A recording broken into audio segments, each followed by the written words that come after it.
all know our very special friend today, Reverend Dr. Raymont Anderson, who has graced our community many times and hopefully many times more to come. I think you all know him. He is wickedly educated and trained as mastery in this teaching in so many unique ways. And what I love is that he brings it all together in a message that is always on point and always uplifting. And so I'm just going to leave it at that and say thank you and welcome, Reverend Dr. Raymont Anderson.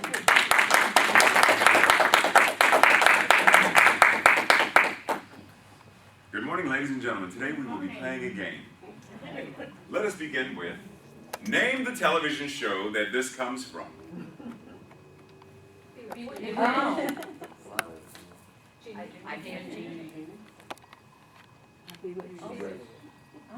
Now, I don't know if you, like me, at one point or another in time, wished to either know Jeannie or be a genie, to know Samantha or Tabitha or Andorra or someone, to have them be a part of our family. But why? You know, why did we want to be either a genie or a witch or a warlock or something? It wasn't so much that we wanted that, but we wanted magic. Now, check this out. So many years ago, I used to be fundamental Christian, right? And I'm sure we've all heard the story of Jesus and the manger and stuff, right? Now, there were a particular group of gentlemen who came to visit. Who were these gentlemen? Wise men. The wise men. But what else are they called? There's another word that's the Magi. You do realize that Magi is the root word for magic and magician? It blew my mind when I first heard this. When I first started really studying and doing an exegesis about, scripture and Greek and Hebrew, and was like, whoa, time out. So wait a minute, the three wise men were magi. What's a magi? A magi is a wizard. What in the... like that messed with my mind for a minute, because we have this concept of what magic means, and magic isn't hocus pocus. Magic isn't what we normally think of as abracadabra. But magic is abracadabra. You do know that abracadabra is actually a Hebrew or Aramaic term, right? Okay, for those who don't, abracadabra is an Aramaic or Hebrew term which literally says, that which I create, I have first spoken. Or I create as I speak. So we have this thing, now last time I was here, we talked about this trinity of thought, word, and deed, right? You can't do anything until there's something in you in feeling that motivates you to do it. Whether it's go to the gym, whether it's cook lasagna, whether it's whatever it is. If you're not motivated to do it, if your feeling isn't in it, you're not going to do it. And your feeling's not there if somewhere in consciousness, somewhere in mind, isn't also in alignment. That's why we talk about people who say one thing and do something else. Well, you're saying, yes, so I'm going to start going to the gym tomorrow. Yes, I'm going to. And then tomorrow gets here and it's, I'm not going to school. So what took precedent? Somewhere in your mind, truthfully, your consciousness is, I don't want to go to the gym. Somewhere in there, there's a discord that says, you really don't want to do this. And so your feeling says, I really don't want to do this. And so your body says, no, we're not doing this. So you have created as you have spoken. Because not everything we speak literally comes out of mouth. We speak to spirit in prayer and meditation. So we don't have to give it actual voice. Because I can say to someone, we've been friends for a long time, and I really like you. I can't stand her. Is what's in my mind. Now, what my mouth said was one thing. But my consciousness is saying, speaking to the universe, something else. So our challenge is, do I really know what I'm thinking? Do I really know what I'm feeling? Do I know me well enough to really know what's up with me? What am I creating? What am I manifesting? What am I the farmer of? What am I reaping and sowing? What am I doing? Do I really know me well enough to know this? Because, as we heard today, this is an era of got to do it fast, got to do it in a hurry, got to get it done. We are so busy hunting and searching and doing stuff that we don't just be still. I don't like that pain, so we medicate it with either drugs or alcohol, chocolate cake, work, because I don't like that feeling. Whatever that is, that feeling could be heartbreak, that feeling could be disappointment, that feeling could be something that happened in the past. Whatever that feeling is, the thing that says, I'm not good enough, I'm not smart enough, I'm not something enough. Whatever that feeling is, I don't like it. So our culture says, you don't have to deal with it. Just take this and it'll be gone. But are we not doing ourselves a disservice if we're not really getting in tune with the full scope of who and what we are? I mean, let's picture this. There's a gentleman by the name of Yeshua, and he comes out and says, okay, so everybody's hunting me down to do miracle this and miracle that and turn water into wine, and why don't they just like me for me? You know, why can't people just like me because I'm Jesus? Why can't they just like me for me? And someone says, yo, Jesus. And then you don't have to deal with that hurt and that pain. And Jesus would have said, really? Oh, the heck with the multitudes, I'm good. Is it not doing us a disservice when we ignore, medicate, hide from, run from, or deny the full scope of who and what we are? So, lately, I've been reading this amazing book, Love and Law, Ernest Holmes, the unpublished teachings. Just read a little bit for you. Gesundheit, 4 times. So it says, we speak forth into mind, and mind takes our thought and does it unto us. Let that marinate for a second. We speak forth into mind, and mind takes our thought and does it unto us. We have got to accept things in a big, big way. My idea of health is that health is. It is complete. It is being. I do not think of health as having any degrees as good, better, or best. You cannot compare that which is perfect and anything that denies it is imperfect. And then lastly, remember, if you want to get a big thing, you have got to expand your consciousness so that you would be able to receive a big thing if it were to come to you. What does that have to do with us? We say, you know, I'm going to be 50 this coming March. March 25th, I'll be 50. Oh, you're getting to the big 5-0. You know, you're halfway.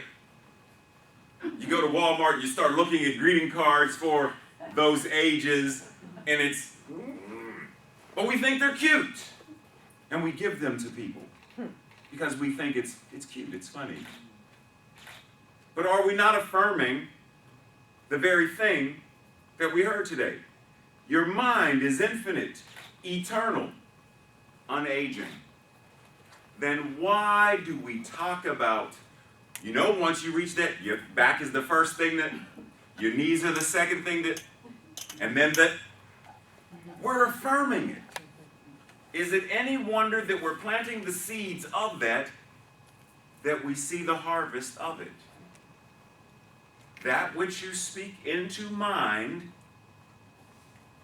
will grow it through you, for you, in you, around you, and as you. Can you talk about illness without becoming ill? I mean, think about if you were to... Okay, we've heard of the placebo effect, right? You know, there's a thing called the nocebo, where you literally put into creation the illness, the dis-ease, discord, and it shows up. So you say, you know, the flu is going around. I hope I don't catch it. Someone sneezes and you're like, oh my goodness, she sneezed. Oh my goodness, she sneezed. I hope I don't, whatever, I did it in my elbow. Oh, it doesn't matter. For the one who has the nocebo going on, it doesn't matter. Yes, you're right. Germs are like ninjas. Yes. It's all over. Yeah, they do jump on you. Right. So it doesn't, you could have had a hazmat suit on, and if I buy into, I hope I don't, then it doesn't matter. Now let's play with that word for a quick second. Hope. How many times do we say it? We say hope a lot. Faith is the substance of things hoped for. But you tell me which of these sounds, feels better. Oh, I heard you lost your job the other day. I hope you find a new one.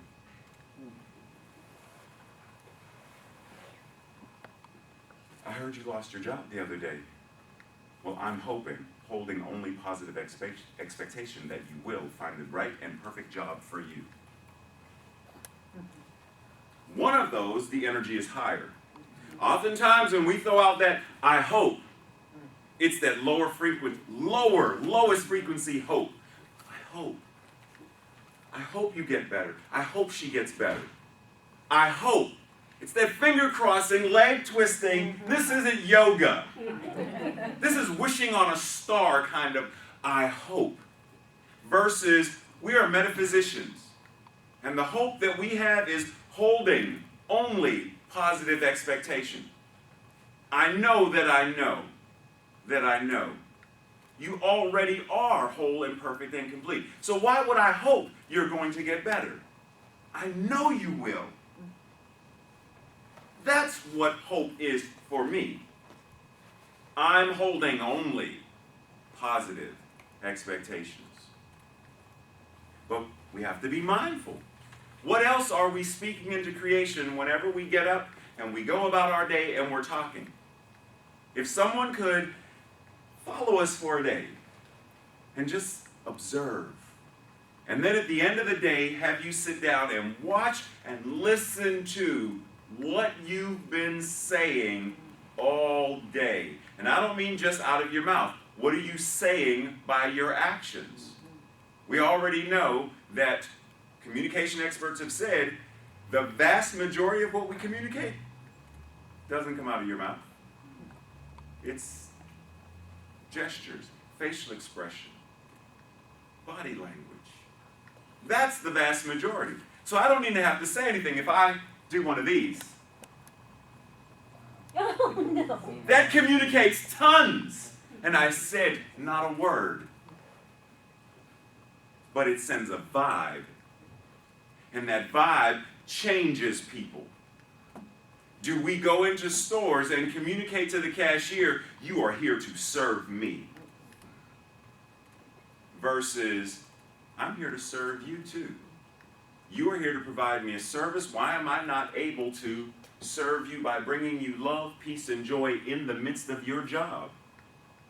Why can't I come into the store, see your name tag, call you by name, and say, have a good day? Why can't I also be of service in that? Why can't I be communicating that to the universe? Because if what I want to see in my life is based upon what I say, not what Donald Trump says, not what the president or premier of Russia says, not what anyone in Korea says, not what anyone anywhere at my mom, anyone else says. It has nothing to do with what they say. It has to do with what I say. Because Because if I say, and I know, and I acknowledge that God is all there is, then I'm it. You're it.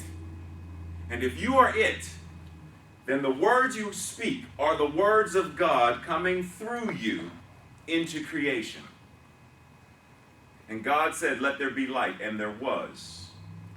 And God said, oh, my back, and it was. Does it not work the same way? Oh, everything I try to do, and so it was. We might want to get a little bit more mindful of what comes out of our mouths. You have the power of life and death in your tongue, is what it says in the Bible.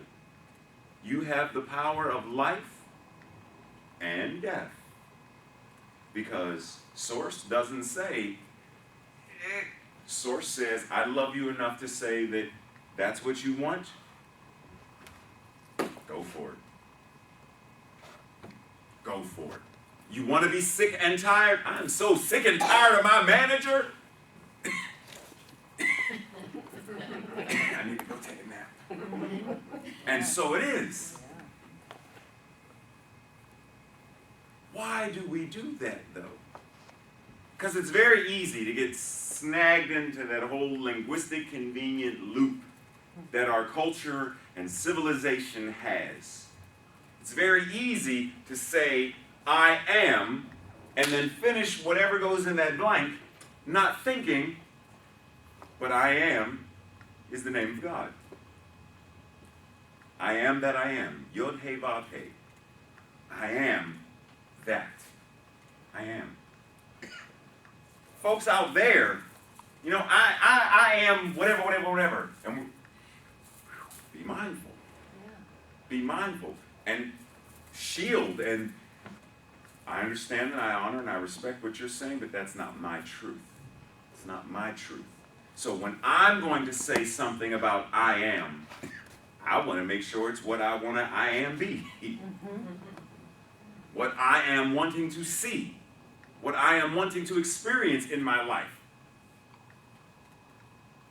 If everything that I'm saying and everything that I'm resonating with from here and everything that I'm putting forth in action is manifesting it in my life, does it not serve me better to get really, really quiet and really, really still to figure out if that's what I want? Now, we already know, because it's been said a whole bunch of times, that Spirit can't do for you what you don't allow Spirit to do through you and as you, right? So there's a story in the Bible where you may have heard of it. The widow and the oil. Okay, so anybody that doesn't know it? Okay, so real quick. There's a widow and she doesn't have money and she goes to the prophet Elisha and is like, look, I need some money. And Elisha says, this is what I want you to do. Go gather as many containers as you can and and pour the oil, and fill as many containers as you can. And she's like, okay. So she gets all these containers and she has this little thing of oil and she's pouring and it fills it. And she pours it, it fills it. And she's getting containers, big containers, little containers, tiny little, and it's filling and filling and filling and filling. How in the, what is this from IHOP? This is the never-ending coffee? Like, what? And it's filling and filling and filling and filling. And then when she gets to the very last one, and the last drop comes out. There is no more. Why? Because there are no more containers. For as long as we stay open and we are ready, willing, and able to be what we are here to be, Source is moving in us and through us. But the moment we block it, it's still there because you can't separate from it. You can't unbe what you are. But we can block it. I can sit here and I can unplug everything and mumble and grumble about, it's dark. But I didn't stop electricity. Electricity didn't stop. I just unplugged from it. How often are we unplugging from the very source and power of all creation? Because we're afraid. Because we're letting the naysayers of our community, our family, our education, our whatever, our politicians complain and convince us that we have to, and listen to them, versus standing up and saying, no. Because I know a method. I know a path. I know a way of being, a way of stepping into my greatness. What did it say? If you want a big, big thing, expand your consciousness. And we say, I want to be healthy. I want to be wealthy. You want to be wealthy. Do you have a wealthy mindset? Because he can give you $1 billion and you will burn through it like you set fire. Poof. Because your consciousness isn't ready to hold it. That's why Iyanla Vanzant said she went from being on Oprah to being on welfare to being homeless for a quick second. How do you go from being on Oprah to welfare, to bankrupt? Because she said, I still had a welfare mentality. Is that what I have? Do I have a consciousness of illness? A consciousness of poverty? A consciousness of scarcity? A consciousness of separation and isolation? Is that my consciousness? If you're not sure, look at your life. Look at what's around you. If you push people away, if you talk down about people, to their face or behind their back, if you complain about anything, because you know when you're complaining. Are you complaining or are you venting? Because it's one thing to say, that's venting. Releasing it. Get off me. Complaining is, oh my goodness, you know, the weather was just so, If I have vented, then I'm done. Complaining is, and she goes out. Hey, guess what? I'm just spreading the wealth, am I not? Yeah. That's complaining.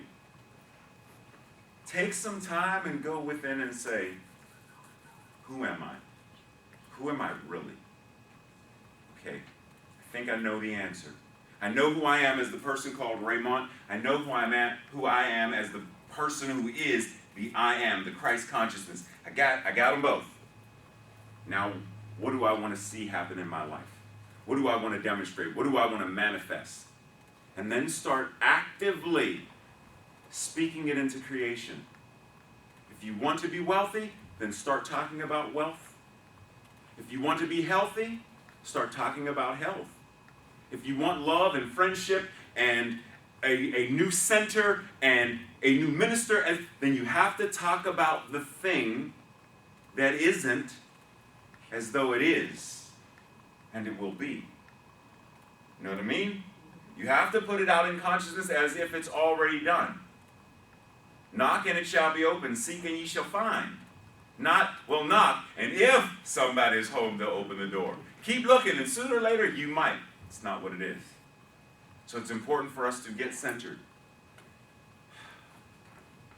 I know who I am. I know what I am. I know what I'm doing. And I know I can do it. And so it is.